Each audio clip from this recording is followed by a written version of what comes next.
Test 2. Section 1.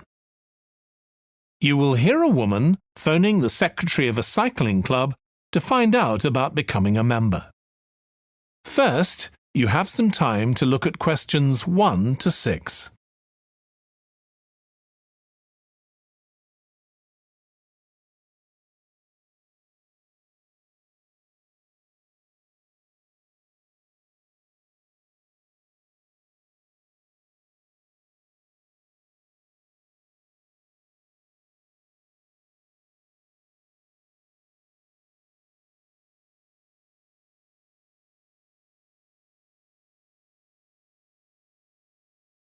Listen carefully and answer questions 1 to 6. Hello, South City Cycling Club. Oh, hi. I want to find out about joining the club. Right, I can help you there. I'm the club secretary and my name's Jim Hunter. Oh, hi, Jim. So, are you interested in membership for yourself? That's right. Okay, well, there are basically 2 types of adult membership. If you're pretty serious about cycling, there's the full membership. That costs $260, and that covers you not just for ordinary cycling, but also for races both here in the city and also in other parts of Australia. Right. Well, I'm not really up to that standard. I was more interested in just joining a group to do some cycling in my free time. Sure, that's why most people join. So in that case, you'd be better with the recreational membership. That's $108 if you're over 19 and $95 if you're under. I'm 25. Okay, it's paid quarterly and you can upgrade it later to the full membership if you want to, of course. Now, both types of membership include the club fee of $20. They also provide insurance in case you have an accident, though we hope you won't need that, of course. No. Okay. Well, I'll go with the recreational membership, I think. And that allows me to join in the club activities and so on? That's right. And once you're a member of the club, you're also permitted to wear our kit when you're out cycling. It's green and white. Yes, I've seen cyclists wearing it. So can I buy that at the club? No, it's made to order by a company in Brisbane. You can find them online. They're called Jerry's. That's Jerriz. You can use your membership number to put in an order on their website. Okay. Now, can you tell me a bit about the rides I can do? Sure. So we have training rides pretty well every morning, and they're a really good way of improving your cycling skills as well as your general level of fitness. But they're different levels. Level A is pretty fast. You're looking at about 30 or 35 kilometres an hour. If you can do about 25 kilometres an hour, you'd probably be level B. And then level C are the novices who stay at about 15 kilometres per hour. Right. Well, I reckon I'd be level B. So when are the sessions for that level? There are a couple each week. They're both early morning sessions. There's one on Tuesdays, and for that one you meet at 5:30 a.m, and the meeting point's the stadium. Do you know where that is? Yes, it's quite near my home, in fact. Okay, and how about the other one? That's on Thursdays. It starts at the same time, but they meet at the main gate to the park.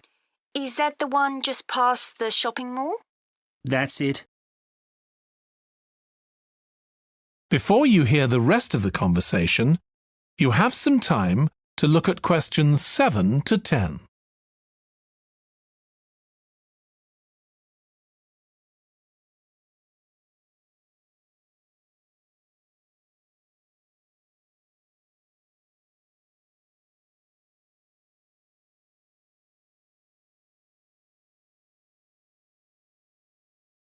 Now listen and answer questions 7 to 10.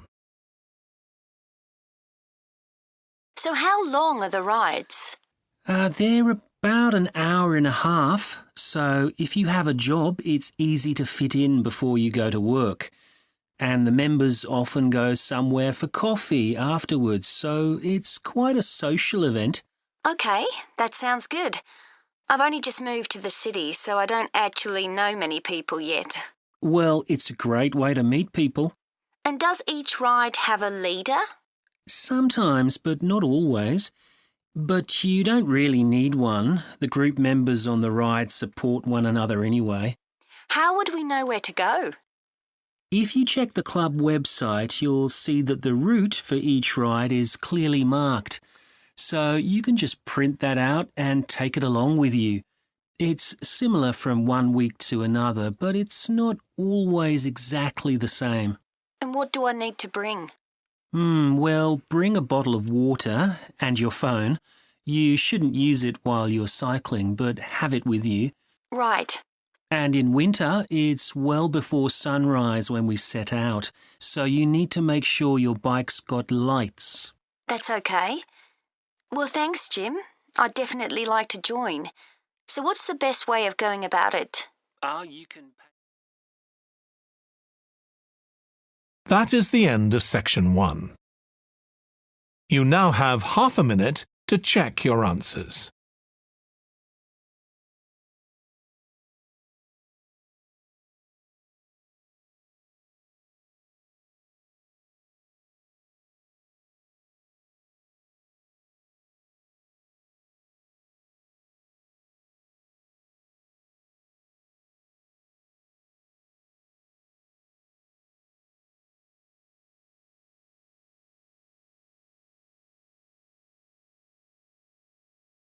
Now turn to section 2.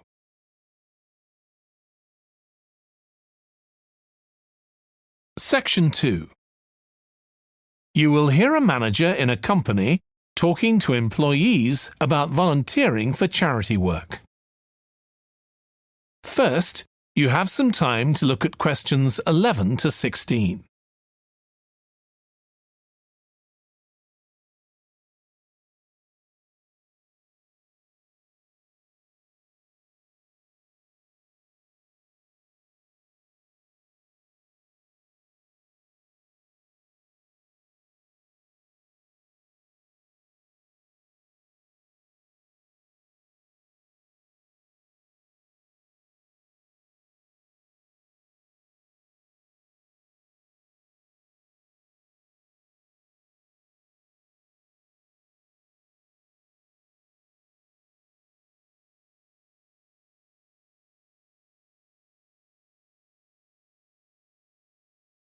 Now listen carefully and answer questions 11 to 16. Thanks for coming, everyone. Okay, so this meeting is for new staff and staff who haven't been involved with our volunteering projects yet. So, basically, the idea is that we allow staff to give up some of their work time to help on various charity projects to benefit the local community. We've been doing this for the last 5 years, and it's been very successful. Participating doesn't necessarily involve a huge time commitment. The company will pay for 8 hours of your time. That can be used over 1 or 2 days all at once, or spread over several months throughout the year. There are some staff who enjoy volunteering so much, they also give up their own free time for a couple of hours every week. It's completely up to you. Obviously, many people will have family commitments and aren't as available as other members of staff. Feedback from staff has been overwhelmingly positive. Because they felt they were doing something really useful, nearly everyone agreed that volunteering made them feel more motivated at work. They also liked building relationships with the people in the local community and felt valued by them. 1 or 2 people also said it was a good thing to have on their CVs. One particularly successful project last year was the Get Working project. This was aimed at helping unemployed people in the area get back to work. Our staff were able to help them improve their telephone skills, such as writing down messages and speaking with confidence to potential customers, which they had found quite difficult. This is something many employers look for in job applicants, and something we all do without even thinking about every day at work. We've got an exciting new project starting this year. Up until now, we've mainly focused on projects to do with education and training, and we'll continue with our reading project in schools and our work with local charities. But we've also agreed to help out on a conservation project in Redfern Park. So if any of you fancy being outside and getting your hands dirty, this is the project for you. I also wanted to mention the annual Digital Inclusion Day, which is coming up next month. The aim of this is to help older people keep up with technology. And this year, instead of hosting the event in our own training facility, we're using the ICT suite at Hill College, as it can hold far more people.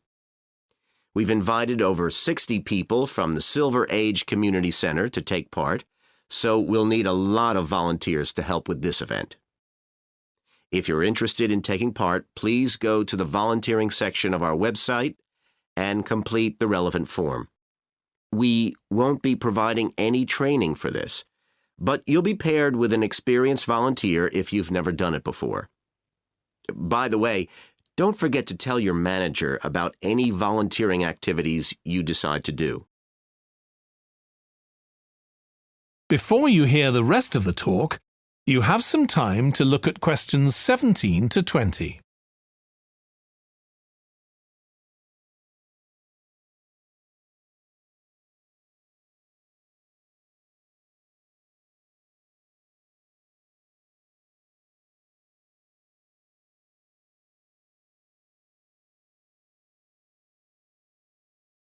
Now listen and answer questions 17 to 20.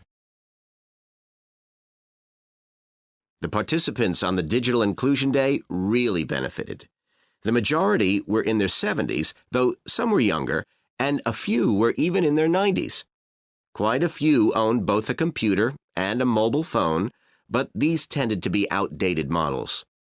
They generally knew how to do simple things like send texts, but weren't aware of recent developments in mobile phone technology. A few were keen to learn, but most were quite dismissive at first. They couldn't see the point of updating their skills. But that soon changed. The feedback was very positive. The really encouraging thing was that participants all said they felt much more confident about using social media to keep in touch with their grandchildren, who prefer this form of communication to phoning or sending emails. A lot of them also said playing online games would help them make new friends and keep their brains active.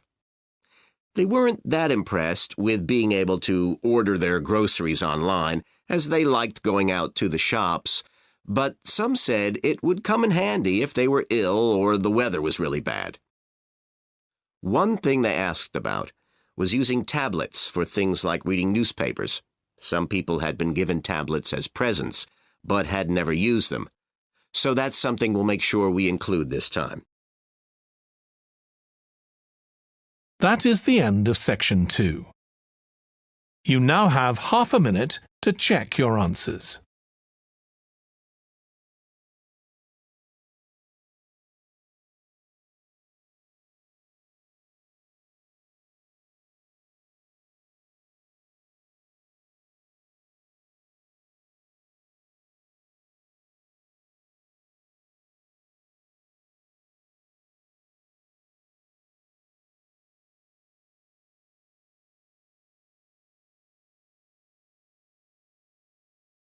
Now turn to section 3.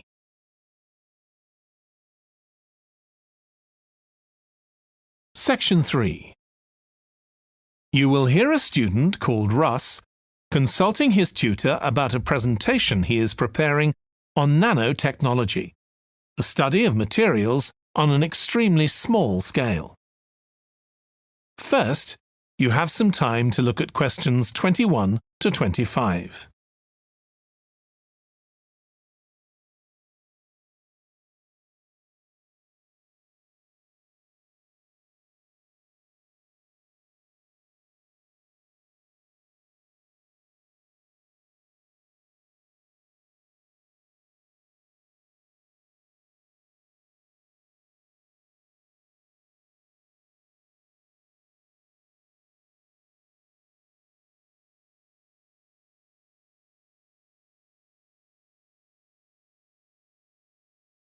Now listen carefully and answer questions 21 to 25.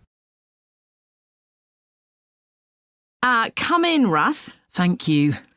Now, you wanted to consult me about your class presentation on nanotechnology. You were due to give it next week, aren't you? That's right, and I'm really struggling. I chose the topic because I didn't know much about it and wanted to learn more, but now I've read so much about it, in a way there's too much to say. I could talk for much longer than the 20 minutes I've been allocated. Should I assume the other students don't know much and give them a kind of general introduction?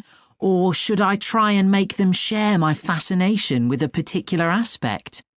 You could do either, but you'll need to have it clear in your own mind. Then I think I'll give an overview. OK. Now, one way of approaching this is to work through developments in chronological order. Uh-huh. On the other hand, you could talk about the numerous ways that nanotechnology is being applied. You mean things like thin films on camera displays to make them water repellent and additives to make motorcycle helmets stronger and lighter? Exactly. Or another way would be to focus on its impact in one particular area, say medicine or space exploration. That would make it easier to focus. Perhaps I should do that. I think that would be a good idea. Right. How important is it to include slides in the presentation? They aren't essential by any means, and there's a danger of tailoring what you say to fit whatever slides you can find. While it can be good to include slides, you could end up spending too long looking for suitable ones. You might find it better to leave them out. I see. Another thing I was wondering about was how to start. I know presentations often begin with, first I'm going to talk about this, and then I'll talk about that. But I thought about asking the audience what they know about nanotechnology. That would be fine if you had an hour or two for the presentation, but you might find that you can't do anything with the answers you get, and it simply eats into the short time that's available. So maybe I should mention a particular way that nanotechnology is used to focus people's attention. That sounds sensible. What do you think I should do next? I really have to plan the presentation today and tomorrow. Well, initially, I think you should ignore all the notes you've made, take a small piece of paper and write a single short sentence that ties together the whole presentation. It can be something as simple as, nanotechnology is already improving our lives. Then start planning the content around that. You can always modify that sentence later if you need to. OK. Before you hear the rest of the discussion, you have some time to look at questions 26 to 30.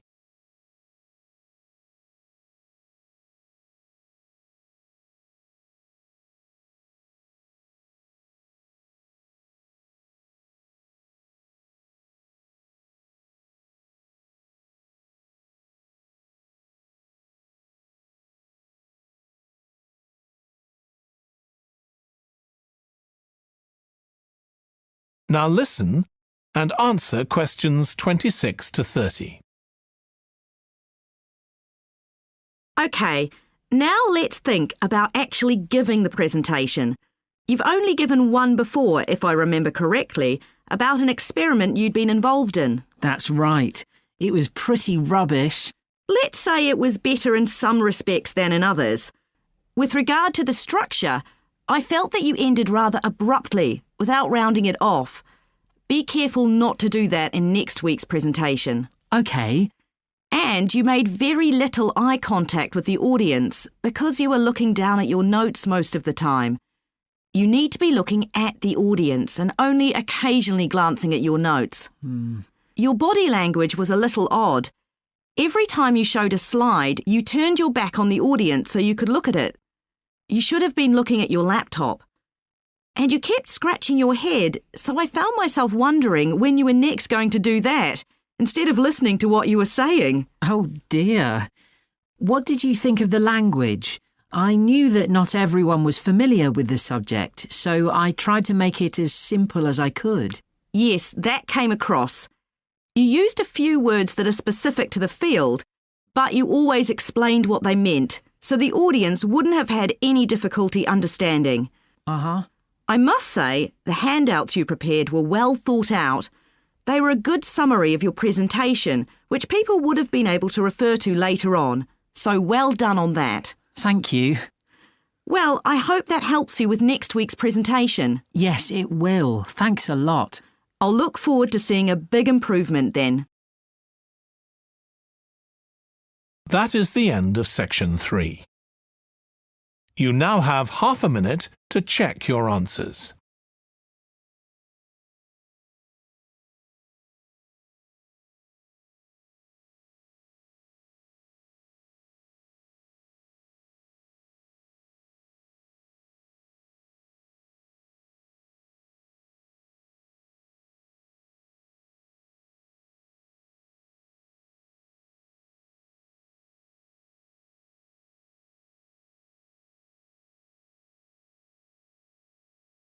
Now turn to section 4.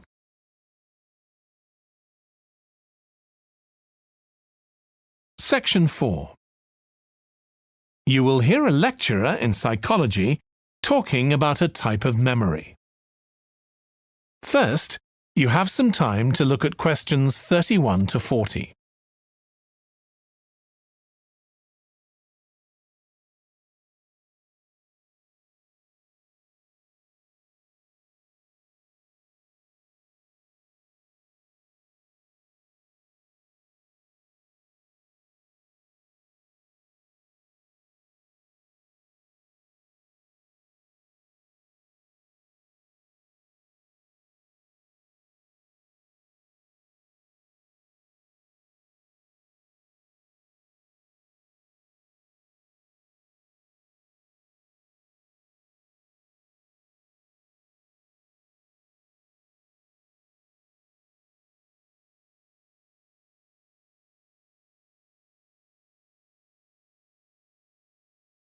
Now listen carefully and answer questions 31 to 40. Today, we'll be continuing the series of lectures on memory by focusing on what is called episodic memory and what can happen if this is not working properly. Episodic memory refers to the memory of an event or episode.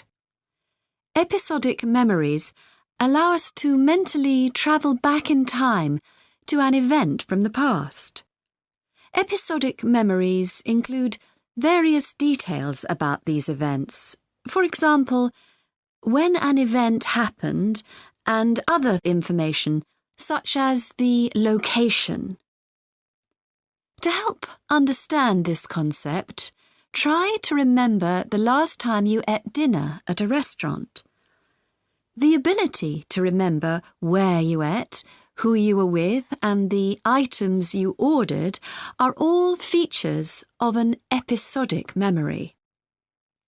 Episodic memory is distinct from another type of memory called semantic memory. This is the type of factual memory that we have in common with everyone else. That is your general knowledge of the world. To build upon a previous example, remembering where you parked your car is an example of episodic memory. But your understanding of what a car is and how an engine works are examples of semantic memory. Unlike episodic memory, semantic memory isn't dependent on recalling personal experiences. Episodic memory can be thought of as a process with several different steps of memory processing, encoding, consolidation, and retrieval. The initial step is called encoding. This involves the process of receiving and registering information which is necessary for creating memories of information or events that you experience. The degree to which you can successfully encode information depends on the level of attention you give to an event while it's actually happening. Being distracted can make effective encoding very difficult. Encoding of episodic memories is also influenced by how you process the event. For example, if you were introduced to someone called Charlie, you might make the connection that your uncle has the same name.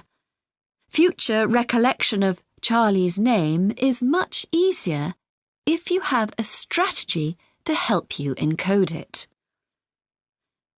Memory consolidation, the next step in forming an episodic memory, is the process by which memories of encoded information are strengthened, stabilized, and stored to facilitate later retrieval. Consolidation is most effective when the information being stored can be linked to an existing network of information. Consolidation makes it possible for you to store memories for later retrieval indefinitely. Forming strong memories depends on the frequency with which you try to retrieve them. Memories can fade or become harder to retrieve if they aren't used very often. The last step in forming episodic memories is called retrieval, which is the conscious recollection of encoded information. Retrieving information from episodic memory depends upon semantic, olfactory, auditory, and visual factors. These help episodic memory retrieval by acting as a prompt. For example, when recalling where you parked your car, you may use the colour of a sign close to where you parked. You actually have to mentally travel back to the moment you parked.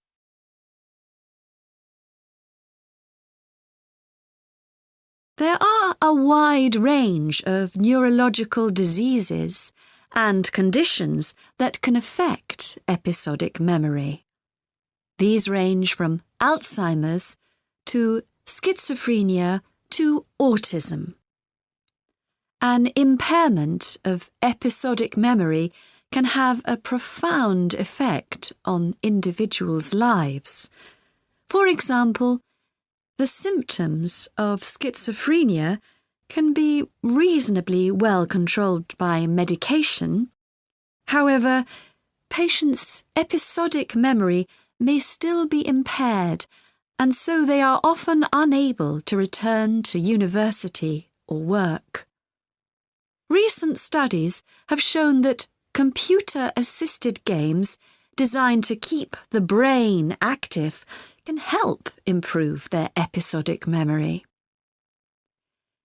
Episodic memories can help people connect with others, for instance by sharing intimate details about their past, something individuals with autism often have problems with.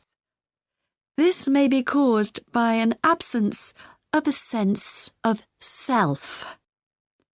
This is essential for the storage of episodic memory and has been found to be impaired in children with autism. Research has shown that treatments that improve memory may also have a positive impact on children's social development. One study looked at That is the end of section 4. You now have half a minute to check your answers.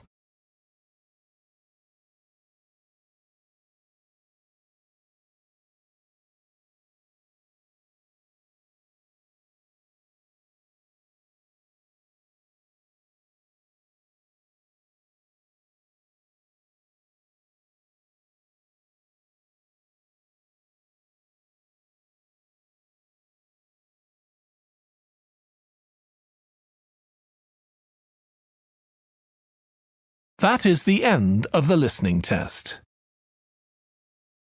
In the IELTS test, you would now have 10 minutes to transfer your answers to the answer sheet.